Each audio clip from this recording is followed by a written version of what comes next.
Hey NAI football fans, Cory Thorpe here with another edition of the NAIFBALL podcast powered by AdCraft USA, your custom apparel, merch, and uniform experts. Our friends at AdCraft have been with us for many years now. They've run web stores for us multiple times. These guys are NAI fans and family who are experts in the apparel and merchandise world. AdCraft allows you to take the hassle out of ordering.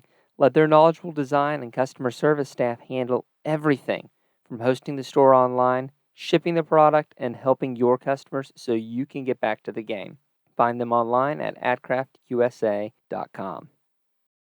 All right, guys. Tonight we end our long journey through the NAI playoff interviews. We had the women's flag football champion, uh, Liz Sowers, on last week. Tonight we go to the men's side and we go to Steve Ryan with Morningside University. Coach, how are you doing tonight? I'm doing well. Thanks for having me on. Absolutely. It's our pleasure. Now, I was looking at the stats, and I know you probably won't. I'll do a little bit of places in the historical rankings in terms of head coaches in collegiate football. For those who haven't looked recently, Steve Ryan is fifth all time in winning percentage of collegiate football coaches with more than 200 wins. He's the only active coach not named Nick Saban who has a winning percentage of 800 or better and is the only NAI head coach, active NAI head coach with more than 200 wins. The other one just retired, Bill Cronin, and so you're moving up the charts, Coach. You're at 79th, and you'll be getting up there. I was just looking at it today and was sitting there. Donnelly's not 75 yet, and I checked the I checked what you got to be in the Hall of Fame as an active coach, and it's 75. He's like 70, 71, somewhere in that in that range. I think. What Hall of Fame is that? That is the College Football Hall of Fame in Atlanta, Georgia. My goodness. Yep. The one I'm gonna try to see if he meets the age requirement is Larry Wilcox. I think he meets the 70-year-old requirement for a retired head coach. So you have to be 70 as a retired head coach to make that, huh? To be nominated, yep. Or you have to have been retired for 3 full football seasons. So have they put Mike Van Diest in it yet? I don't think so, but he's not retired. He's still coaching for MSU Northern, I think. As an assistant coach, yeah. Yep. So he's not. See. Yeah, he's not fully retired yet. But no, that's another one. See, that's the problem with college football coaches is we can't quit. We can't end. So that's probably why they made that mark 75, because until we're 75, they just assume we'll come back at some point. I mean, they had to put Bobby Bowden in sometime. At some point, they did. You know, so he and Mac Brown's Paterno. Yeah, Mac Brown's got to be in there. To be fair, Donnelly's the only one of the top 5 that is not in the Hall of Fame, and that's because he's current, not 75 yet. Not 75 and still coaching. Good for Kevin. May he have 100 more wins, just 0 over me. But he can beat everyone else. I'm happy for him. Absolutely. Well, Coach, we are about 5 months removed from Durham. You actually had a normal spring this year. What did it feel a little weird having a normal spring? It really did. The first thing is I was amazed the number of our guys that had never gone through a spring ball. Just kind of those questions like, what's it going to be like? And you just realize we didn't have spring ball in 20. We didn't have spring ball in 21. Just a large number of those, just a large number of players that hadn't gone through it. I thought it was a very enjoyable spring ball. Very pleased with our depth. very pleased with the progress that our guys made throughout the spring. I always enjoy spring. I just enjoy coaching football, enjoy being outside. So all those things were great. It was a little rainy, a little windy, but it's probably good for those guys. At least if it's not snowing, that's probably at least a good thing. We didn't have snow. Now, yeah, I do like normal temperature more the older I get. So I don't know what that says about me. Maybe I'm getting soft.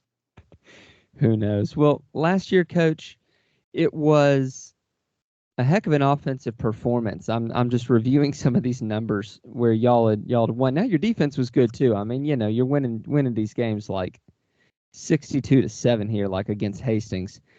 But I'm struck by the couple of games, and we've talked about this for the last couple of years, just the development of more parity in the GPAC. And I'm struck by, at least last season, the way that y'all were able to pull out these close games against Dordt and Northwestern. Talk about your team's ability to not give up and a little bit of that fire in the belly. Yeah. So, touch on something. I want to give our defense a real shout out. But we did have some fantastic offensive performances this year. But the big games, the big ones down the stretch, the playoff game against Ottawa, against Northwestern, against Grandview, our defense all had to make stops late in the game to win the game, and they always came up. And even against Dordt, we needed the ball back late. They made a stop. So, for me, that was one of the great things about last season that was special to see, was the ability of our defense to come up really big when we needed to, and to make stops when we needed to. So I think one of the things that concerned me a little bit going on last year, did we have enough of the old guard, enough of those old guys that have been in situations where they had to make plays to win games and had the confidence and belief that they always could? And the reality was we did. And it's sometimes you just sit there in awe of some of your players and go, wow, I can't believe he just made that play. And you realize it has nothing to do with coaching, that you're just blessed with some really good players. So we had some guys that made some big plays when we really needed to do it. One of the guys down the stretch that just the guts and the chutzpahs inside to step up to the plate when you really needed him was Matt Strecker. I'm still struck by his ability to get the job done down the stretch when you had Sims all banged up and you were down to basically your third string running back and your emergency running backs. Talk about Strecker's performance. Yeah, to win championships, you have to have Matt Streckers, and it's kind of one of the things that just makes coaching phenomenal and special is guys like Matt Strecker. And never saw Matt necessarily having to play for us or do anything like that. It would be a special teams player, but he always worked hard. He was always ready. Didn't get a lot of practice reps, and then all of a sudden here we are trying to make a playoff run, and we're out of running backs. And he's the guy that's got to go in there and make the plays. Sims went down. Brian Cole, who was our number 2 back, broke his leg in the playoffs. And man, I'm just so proud of Matt and the job he did, and that he stayed with it. And a lot of you tell guys that so often, that if you just stay with it, you never know what's going to happen. At some point, your moment's going to come, and that's what happened for Matt Strecker. And I think that was a reality of a lot of our players last year, is guys that stuck with it.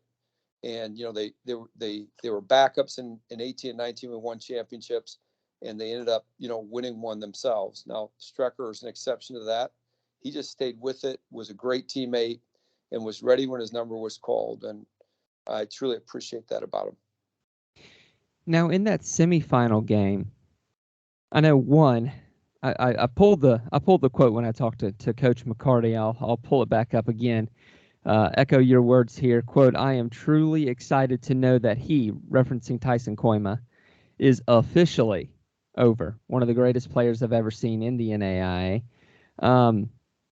But in that semifinal game, it caught me and my buddy John, who covers this with me, completely by surprise, having a Northwestern Morningside game that was 28-19. Talk about the ability of your defense to keep Koima down one last time. Yeah. So in 2019, what we're saying is the score being as low as it was because all of the previous ones had kind of been shootouts. And I think one of the things if you look back at it, there was still probably a, a lot of yardage put up in the game. We just didn't get into the end zone. And I think part of that is we had played, I'm going to get my exact, we had played 3 times in like 5 or 6 months, right? Yeah. We played in late May, and then we played, 3 weeks prior. And then, we've just so familiar. So I want to say I had put down, that was our 7th time playing against Tyson Koima. And there's probably quite a few other guys in the field that was similar. So I put part of that up to familiarity. I feel like the defenses were like, all right, I've seen this before. I know this. I'm ready for this, and I think that's a part of it. But the big thing was those guys held Tyson under control late, and they kept him out of the end zone, and that really was the difference in the game. Is our defense was able to keep him out of the end zone. To your point, both teams went over 400 yards of offense in that game. And gosh dang, if I'm looking at this correctly, Northwestern's already got their schedule set. I think y'all open again. I swear it's just like I know. they just I like don't know do who this puts stuff. that together. I don't know who thought that. Hey, this is a great idea, but they did, and that's the way it's. I don't know how it sets. When we play them, it's like the first game of the year. When they play us at our place, and then when we play them at their place, it's the last game of the year. And I'm sure there's a conference theory behind it, but we do have to come out of the gate fast. We open with Northwestern, and then the next week we go to Dordt and play Dordt. And those were our 2 toughest teams we played last year, without question. Both of them came down to the wire, so guys better be ready to go. So one of the words when I was listening to y'all's radio squad at the national championship game, one of the first words they used when Morningside finally was ahead there at the final buzzer was dynasty. What do you think about that dynasty label? I have I've never thought of it. So I mean, that's the first time you've kind of mentioned it. I think some of the things. I mean, the championships are great. I think one of the things that I take pride in is the consistency we've been able to have over the years, in terms of trying to do things right, trying to build great young men, and really trying to make it a program that people want to be a part of, so that guys will stay and guys will play, and just try to make it a great experience. And I think we've made the playoffs 18 years in a row, and we've won our conference 11 years in a row. So those are the things that I'm really proud of our players, that consistency to work hard and come together as a team and make some of those things happen. So hopefully we can keep those things going, and we've got some guys in place, but man, we got to be ready to go at the start of the season. Well, talking about being ready to go, you do bring back your quarterback, who I think is always ready to throw for 5 bills in a game, and that's Joe Dolanchek, and that's going to be the biggest, almost maybe your biggest recruit of the offseason is getting your quarterback back, and some pieces there on your skill positions with Zach Norris and Caleb Schweigert and Sione Tuafua, and getting him some weapons back around him so y'all can make another run at it. Talk to me about what your offense is going to be here in 22. Yeah, so the whole COVID thing is just so unique, right? You've got these guys that got another year and another chance to play. And in some ways, I think for teams that have been having success, it's kind of a positive for us, right? We have these guys, let's take Joe. He's played in 3 national championship games or been to 3. Schweigert's been to 3. Austin Johnson, So there's this sense of why not? And I think it was Weston Schultz on defense that finally just said to all of them, why not? Why not just keep playing football? We can always grow up. And so having those guys back, and going through another offseason has been, I think, critical. Obviously, your concern that you always have is that they're still giving the effort. They still want to, for lack of a better word, want to do the grind. So sometimes guys can stick around too long where they've kind of lost the love of the grind. And that was an important thing for me to see in the spring. The reality is, Joe Dolanchek loves to play. Caleb Schweigert loves to play. These guys love to play. And I didn't see any staleness in their spring. So excited to have Joe back. So good quarterbacks help make good coaches. It's not the other way around. That is very true. I think of, even, the only team who has won in between y'all's national championships is Lindsey Wilson. And man, great quarterback there. Nothing against Chris Oliver, but man, that's a great quarterback. And your team kind of rises and falls on having a excellent signal caller. It does. You can do some things and you can go a little bit of a difference, but if you just look at the Final Four last year, all the teams had great signal callers. And the young man from Grandview, he skips my name, and I apologize for that, but Koima and Dukes, all those guys. Those were both national players, of the year. I think Dukes got it one year, and then of course Joe out there as well. So it's a credit to all those guys. So defensively, you are again well stocked. You talked about Weston Schultz already, but you've got a mess of DBs coming back, whether it be Lonnell Boyd, Jamal Jones, Drew Bessie, J.P. Miller. You do lose Tyler Winger in your linebacking core, and I'm sure you're going to miss those 151 tackles. I don't know that I've ever seen a stat that high in tackles in a single season before, but there you go. But you do bring back a couple folks there on your D-line as well. Talk to me about getting better on defense and continuing that stretch that you started last year where your defense was very dominant. Yeah, and before I do, I'm going to jump back. You touched on Tyler Winger. Tyler Winger never started till his senior year. He played behind the Kotzer twins. Never started till his senior year, and then comes back for that 5th year, that COVID year, and might have had the best season we've ever had out of a linebacker. Just made big play after big play, and was such a great leader and so critical. And it's a little bit different than Matt Strecker, but it's just that great lesson. And so often in terms of with small college, you have a young man who just works hard and stays the course, and you never know what goodness awaits you. And so I just want to, put that out there in terms of Tyler Winger. Just like so many other guys, I'm so thankful that he came to Morningside and played for us. But those other 2 guys out there, Pingle and Portis, are very special linebackers in themselves. They have great speed. They're physical. They're good. They make plays. And I think a lot of the stuff that we have kind of centers around them. You mentioned Weston Schultz. Last year, we moved Weston from linebacker down to D end and had a great playoff run. It was kind of like right there toward the end. He kind of got it together. And, I'm excited, especially after seeing how he's performed this spring and what he can do going forward. The interesting thing is we've always kind of struggled with depth at DB, and right now we've got 3 safeties that we're pleased with, in J.P. Miller and Lonnie and Drew Bessie, and just being able to play 3 guys at that position, I think is going to be effective for us.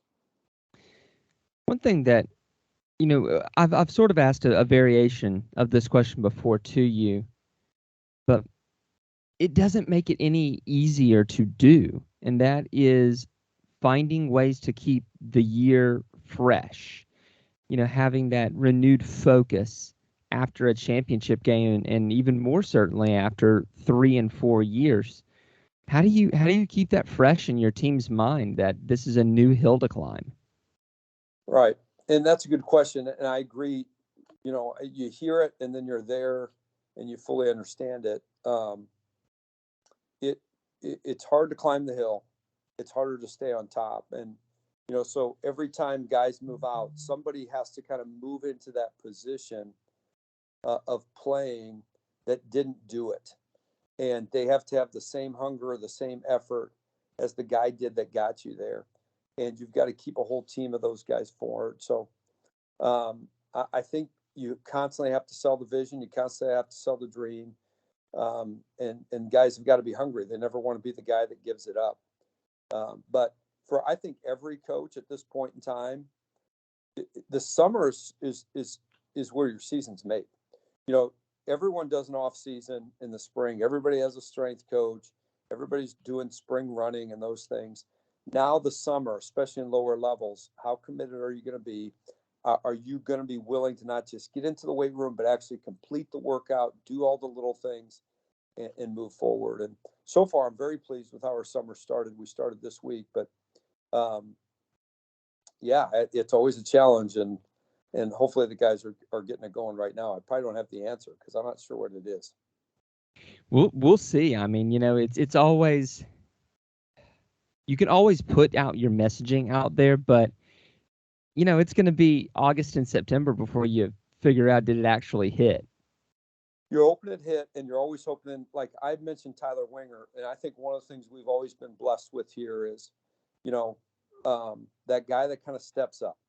You need that guy that steps up, that just kind of stayed with it, and if, I mentioned Tyler Winger, and, you go back to offense, Reed Jurgensmeyer always was there, made touchdown catches in all 3 national championship games. But all of a sudden this year, Anthony Sims steps up, and you're like, I always knew he could do that. I always hoped he had. I've never seen it before. And then, he went out there and did it. And you're just hoping that there's somebody else there that's ready to go. And kind of the last question I've been asking everybody to just kind of get a full swath across the NAI is, there's always the next building. There's always the next facility. There's always the new locker room. There's always something you want to change and build and grow as a program, kind of not off the field, but like field adjacent almost. And that takes money. How does Morningside specifically connect with their alumni, whether it be athletic alumni or just their normal run-of-the-mill alumni and fans, to create that ongoing support both on the field on game day and off the field with, athletic support? Yeah, I don't know if we do anything special. I don't know if we do anything that's great. A couple things. One is, I've been here 20 years. So when a head coach has been somewhere a long time, so, we're talking about kind of reaching that point where,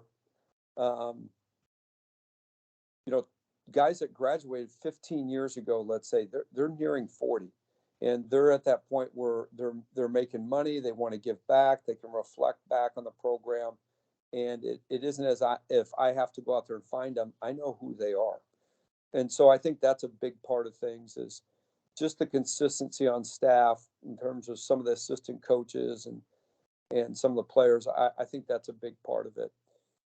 And we try to do everything we can. One is, I truly do love and appreciate what those guys did for the program. And I'm interested in what they're doing in their lives. So I just try to make an effort to stay in touch with them in a variety of different ways. So, I mean, that's really kind of what we do. I'm sure they do things outside of me, but I can't. Maybe I'm probably not doing a good enough job. No, that's fine. I mean, that's such a big deal, is staying in touch with your alumni. Even if you haven't been there 20 years, figuring out where your alumni are and communicating with them and making them feel like they've still got a part of that program. Because, I mean, look, whether you've won 3 out of the last 4 national championships, or you're starting to get into that 10 to 20 year range of your program, the foundation of that program has been built on those people who bled and cried and sweated on that football field, and that's something to be proud of. Yeah, we've had some great young men play here, and you're exactly right. Staying in touch with them is vital. So, Coach, I'm looking forward to another great season in the GPAC. It's going to be another set of barn burners, as always. Starting off really fast with y'all and Northwestern, and it's going to be a whale of a season. It's going to be good to have a normal season again, I think, but it will be good to have football. Yeah, it's amazing we say that, a normal season. Before 2020, they were all normal seasons. But yeah, it'll be good. It should be fast. I mean, they're very talented. They've got a lot of really good players coming back, so it'll be something of a game. We hope you enjoyed this episode of the NAIAFBALL podcast presented by AdCraft USA. Be sure to contact them for all your custom apparel, merch, and uniform needs. Thanks also to Mommy Bay Turf and Turf Nation, as well as Leading Edge Fundraising for their support of the podcast. If you enjoy the show, subscribe to the podcast as well as to our YouTube channel. Leave us a review if you're listening on Apple Podcasts. As always, if you'd like to support what we do, head over to patreon.com/NAIAFBALL and become a patron. We can't do what we do without our sponsors and listeners like you.